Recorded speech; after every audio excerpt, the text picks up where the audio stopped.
Hi ನಮಸ್ಕಾರ, ನನಗೆ Roopesh shetty. Cinema ಪ್ರೇಮಿನಗಳಿಗೆ ಬಾರಿ ಒಂಜಿ ಖುಷಿದ ವಿಚಾರ ದಾದಾನಿಕೆ ತುಳು ಸಿನಿಮಾ ರಂಗದ ಒಂಜಿ ಬಾರಿ ಸಕ್ಸಸ್ಫುಲ್ ಪ್ರೊಡ್ಯೂಸರ್ ಆಯ್ನಂಚಿನ ಪ್ರಕಾಶ್ ಪಾಂಡೇಶ್ವರ್ ಸರ್ ಅಂಚನೆ ತುಳು ಸಿನಿಮಾ ರಂಗದ ಸಕ್ಸಸ್ಫುಲ್ ಡೈರೆಕ್ಟರ್ ಆಯ್ನಂಚಿನ ಕೆ ಸೂರಜ್ ಶೆಟ್ರ್ ಅక్కడ ನಡ್ಜಾನ ಒಂಜಾದ ಸಿನಿಮಾ ಬಂದಿರು ಐತೆ ಪುದರ ನಾನ್ ವೆಜ್ ಬಂದು ಒಂಜಿ ಅದ್ಭುತವಾದ ಕಲಾವಿದೆ ಅಥರ್ವ ಪ್ರಕಾಶ್ ಮೇರ್ನೆಟ್ ಹೀರೋ ಆದ ಆಕ್ಟ್ ಮನ್ಸೊಂದಿರು ಒಂಜಿ ಬಾರಿ ಫನ್ ಓರಿಯೆಂಟೆಡ್ ಸಿನಿಮಾ ಬಾರಿ ಕ್ಯೂರಿಯಾಸಿಟಿ ಉಪನಂಚಿನ ಒಂಜಿ ಸಿನಿಮಾ ಅಂತನೊಲಿ ನಾನ್ ವೆಜ್ ಇತ್ತ ಮಲ್ಲ ಮಟ್ಟದ ಸೌಂಡ್ ಮಲ್ತೊಂದುಂಡು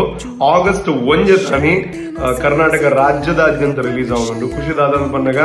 ಕನ್ನಡ ಭಾಷೆಡ್ಲ ರಿಲೀಸ್ ಆಪುಂಡು ತುಳು ಭಾಷೆಡ್ಲ ರಿಲೀಸ್ ಆಪುಂಡು ಈ ಸಿನಿಮಾಗೆ ಪ್ರತಿ ಒರಿಯಲ ಸಪೋರ್ಟ್ ಮಂತ್ಲೆ ಚಾಲಿ ಪೊಲಿಲು ದಬ್ಬಗ್ ದಬ ಐಸ ಇಂಚಿನ ಸಿನಿಮಾನ ಕೊರ್ನಂಚಿನ ಪ್ರೊಡಕ್ಷನ್ ಹೌಸ್ ಅಂಚನೆ ಎಕ್ಕಸಕ ಪಿಲಿಬೈಲೆ ಮೂಲಕ ಇಂಚಿನ ಸಿನಿಮಾನ ಕೊರ್ನಂಚಿನ ನಿರ್ದೇಶಕರು ಅಂಚೊಪ್ಪುನಗ ಈ ಸಿನಿಮಾ ತಂಡ ಡೆಫಿನೆಟ್ಲಿ ಒಂಜಿ ಬ್ಯೂಟಿಫುಲ್ ಆಯ್ನಂಚಿನ ಕಾನ್ಸೆಪ್ಟ್ ಪತ್ತೊಂಬೈದಿನ ಬಂದಂಚಿನ ನಂಬಿಕೆ ಎನ್ಕೊಂಡು ನಾನ್ ವೆಜ್ ಸಿನಿಮಾಗೆ ಯಾನಂತೂ ಖಂಡಿತ ಒಲ್ಲ ಕಾತೊಂದಿಲ್ಲ ಅಂಚನೆ ನಾನ್ ವೆಜ್ ಸಿನಿಮಾನ ತೂಲೆ ನಾನ್ ವೆಜ್ ದ ಇಡೀ ಟೀಮ್ಗೆ ಪ್ರತಿ ಒರಿಯಾಗ ಆಲ್ ದಿ ಬೆಸ್ಟ್ ನಾನ್ ವೆಜ್ಗೆ ಜೈ.